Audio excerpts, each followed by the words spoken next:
Okay, so here's a crazy story in my book. This is crazy.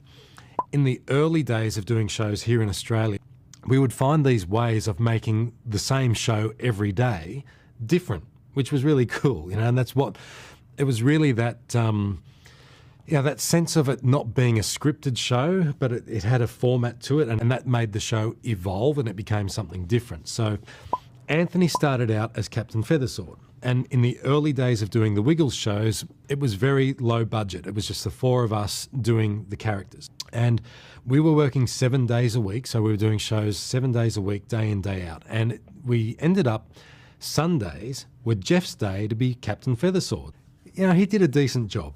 He was no Anthony, and he was certainly no Paul Paddock.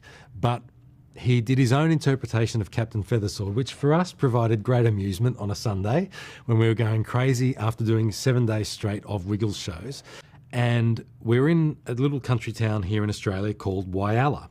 So we told Paul that he wasn't doing Captain Feathersword that day. This is Paul Rogers, not Paul Paddock. This is before Paul Paddock was with us. So this must have been 93, I reckon. Captain Feathersword Sunday was back for Jeff. And Jeff had not rehearsed it with us after maybe a year or so of not doing it, in this hall with 20 people in it. They were responding quite well to the rest of the show, but when Captain Feathersword came out, you could hear a pin drop.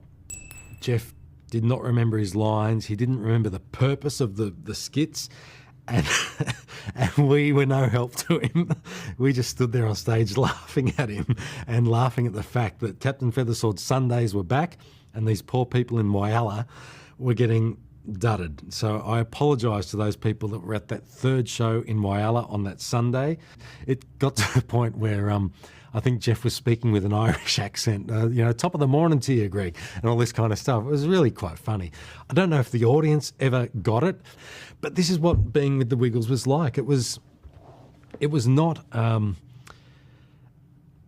people often will say to us, did you set out to conquer the world, or did you set out to make an empire? We didn't set out to do anything. We were able to do as well as we did because we didn't set out to do all those things. We just set out to create good quality children's content, and that was our focus. We were still those larrikin guys, those four teachers, those four blokes, those four friends. We weren't these big producers. We weren't these people that were like, okay, don't deviate from the script. You can't deviate from that. It's got to be this and it's got to be that. If we were like that, I don't think the Wiggles would have worked.